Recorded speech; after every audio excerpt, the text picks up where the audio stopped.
Okay, now I hope we're back in business. Ah, Maker's Corner again.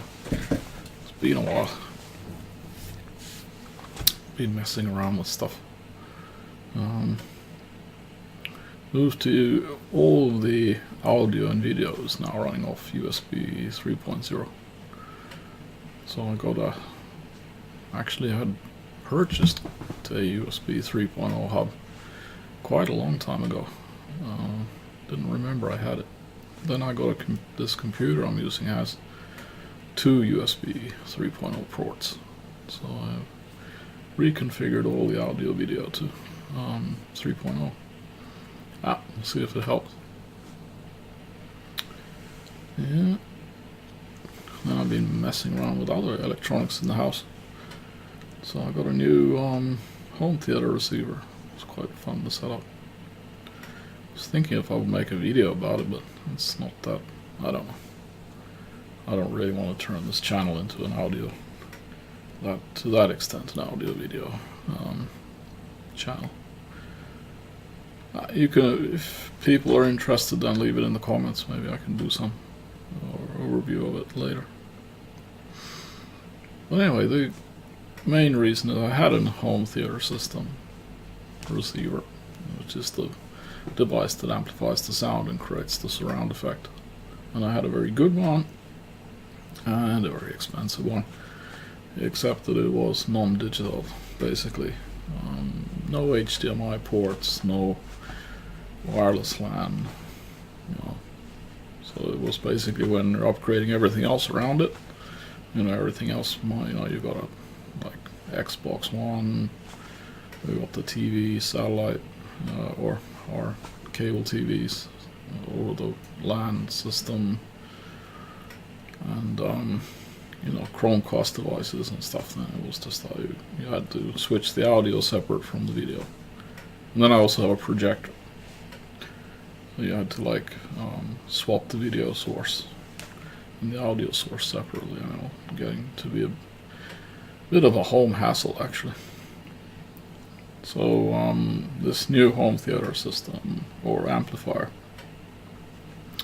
it has six HDMI ports, has Wi-Fi built in, integrated Chromecaster audio, has 4K HD scaling, so you can actually bring in 4K and it will downsample it to 1080p and stuff like that. And then it also has a graphical user interface, so that you actually can work like switching the sources directly. And then you can switch the most important is for my family is that you can switch the audio and the video at the same time. So if you want to switch over to the Xbox, or you want to switch over to the TV, or you want to what else do we have? Yeah, the Chromecast. Then you can just use one remote and a graphical user interface where you can say, okay, I want to take that device. And so that took a while to set up. First do a quick selection, and I didn't buy the most expensive one, I didn't buy the most cheapest one. So I kind of balanced the thing, because I'm thinking this is moving now. Like the receivers are moving to be digitalized, and anything that is digital technology has a shorter lifespan than the classical technology. So I'm thinking I don't want to spend an outlandish amount of money on a piece of equipment that might be out of date in 5 years. So with this equipment I'm quite okay with it actually dying out in, let's say, anything more than 5 years. Then I won't feel very unhappy on switching it out again. And it will be, the main reason will be to update the digital technology. No other reason. And then I upgraded I threw out my old Google Chromecast and got the Google Chromecast Ultra version. It's got a faster processor in it and 4K support. So, yeah. Also, it can connect to faster wireless networks and stuff. Then I've been cleaning out my wireless network. I had a blended wireless LAN, so I had actually two wireless routers, or actually I have three, but one's dedicated for the TV, so I don't care about that. And then I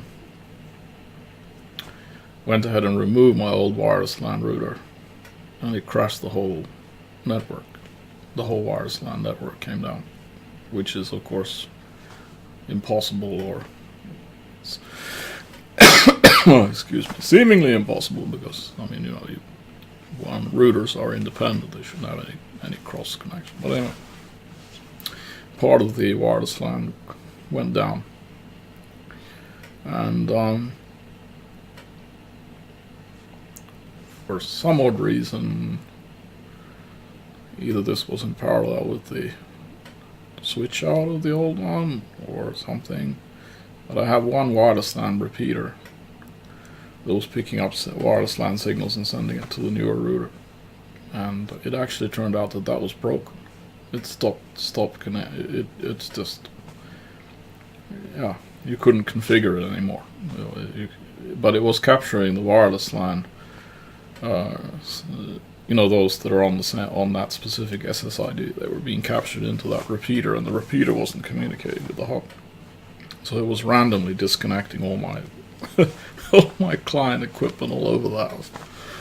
I couldn't figure out what the hell was going. Oh, sorry for that line.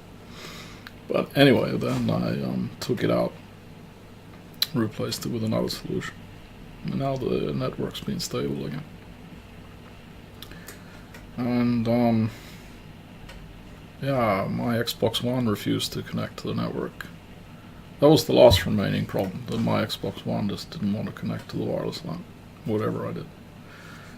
So I messed around with some configurations. I got a new firmware update on the wireless LAN router I was using, and then also did some configuration changes just to test.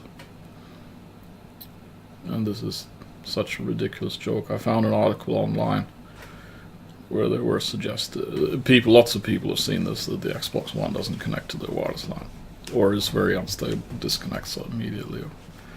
So there was lots of discussions on discussion forums and stuff. So this guy suggested, use these settings, and it might, seemingly would work. So I tried those, and it didn't work. And then I just basically looking at it from my logical perspective, I said, no, if I use the opposite settings, then it seems more logical. So I put in the complete opposite of what he suggested on all the settings. And then the Xbox started working beautifully. So, and also did a stress test on this system by streaming Xbox One onto my computer through the wireless LAN network. So you can kind of, to simplify it, you can actually duplicate the screen of your existing Xbox on any computer. It's not a multi-user system, so only one user at a time. So you can basically bring the screen onto your computer, and then you can actually have a dongle.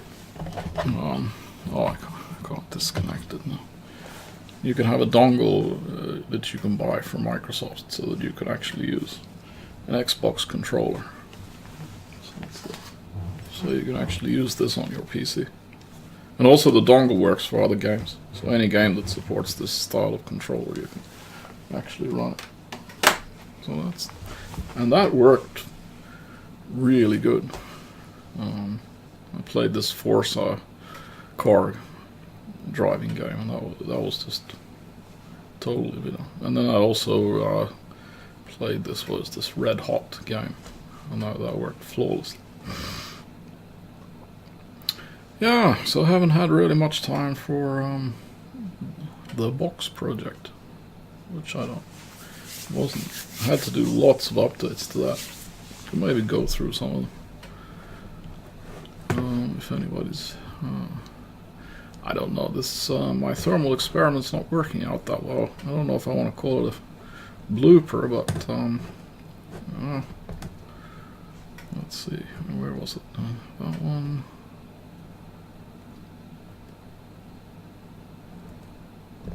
Sorry, I just need to find my camera. Web. It's that one. Yeah, so this is what the box looks like now. Oh, it's a bit different. I wonder if I should try and talk into the camera mic, or should I just try and explain it here? Because then I could actually point at the stuff and move the box around a bit. Let's try that. If the audio disappears, then I'm sorry. I'll make a new video where I will put the audio back, because sometimes when I switch to the camera only solution, then the audio vanishes. So let's see how I do.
So, now we're back here.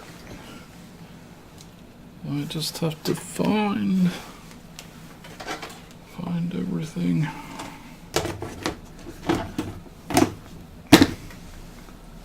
Put that up there. Just gonna connect the power into this thing. Just a second.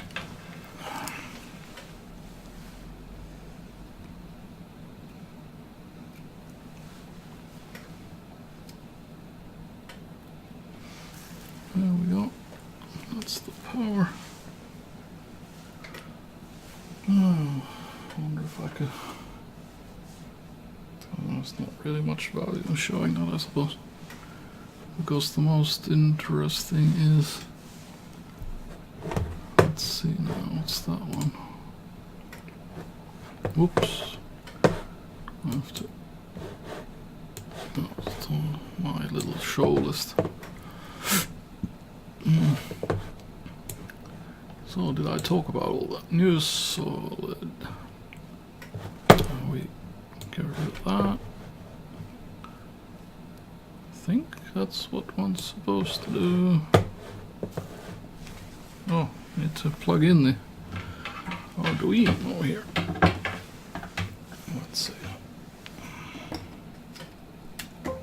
Yeah, it sounded good. And just have to. I had to reboot. I got a big Microsoft update today, which said it was failing several times due to the fact that the computer had been shut down. And it did it 3 times, and all the time I was watching YouTube videos on the same computers. I don't know what it was going on about. Here we go. So this is the Arduino script. Or sketch, they call them sketches. But it's C++ code, C++ code. So here I have the code that reads off the different sensors, and that should be running now. Wait, I'll put the power supply on for that. Get some 10 volts on for the heater. Right, that's current limiting.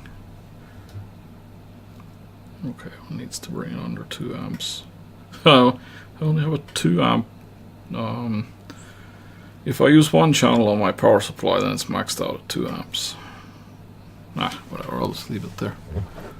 But what I wanted to actually show is that I'm actually here I'm printing out to the serial terminal each temperature, and I can actually show that. Serial monitor. Okay, that's okay. I need to move it here to show it. Oh wait, wrong baud speed. Old tech, old school tech. So I set the correct speed rate for the serial connection, and here you see the temperatures are coming out for each temperature sensor. It's starting from the heating block, and then it goes for the next temperature sensor, and then the temperature sensor on the end of the rod, and then there's the ambient temperature, which is the last. I don't really trust the thermistor readings, they're not that accurate, so it jumps around a bit. We can also look at it as a graph. So this is really cool. So if you just print out the any numbers in columns in this format with either spaces or tabs in between, then one can you can use this. So you can tools, and then you can take serial plotter, and then it will actually plot out the temperatures per time increment. So this is kind of cool. So then one can follow the development of the temperature, see how things stabilize.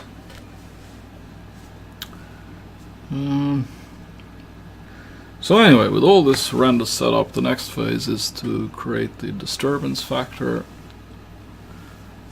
into this heating system or heat transfer system, because I don't want it to be a steady state system. I want it to be turbulent for the. So I'm going to add a fan or two, possibly in 2 different angles, to be able to create turbulent oil flow around the main heat rod.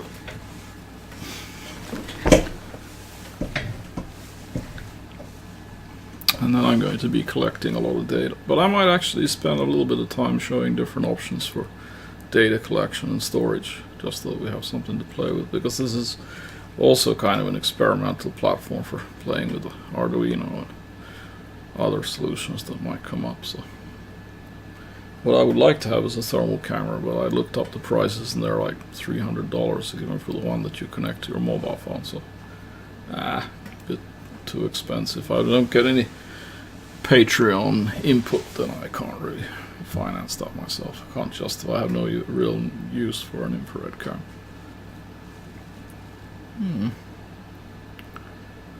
Okay, but anyway, here we see the different temperatures developing, and then you can follow it.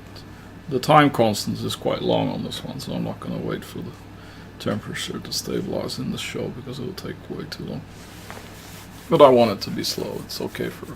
I'm going to automate everything in this test, and then step by steps. I have to sit here for a while. But anyway, that was everything that I intended to talk for this one. Let's see when I'll have time to appear next time. Anyway, hope this was interesting enough. And if there's some interest to go a little bit in more depth into these contents of these sketches, I can actually do that. I can't say that I'm the best in using these sketches, because I know that there are temperature sensor libraries for example, for the thermistor, and I haven't used them. So you could probably even, yeah. And then there's certain things like taking an average of 4 numbers and stuff. There is, even in the Arduino libraries, there are math functions to do that, so you don't have to do it in this super simple way that I've done it. But anyway, cool. So I'll just give a quick update. Well, see everybody later.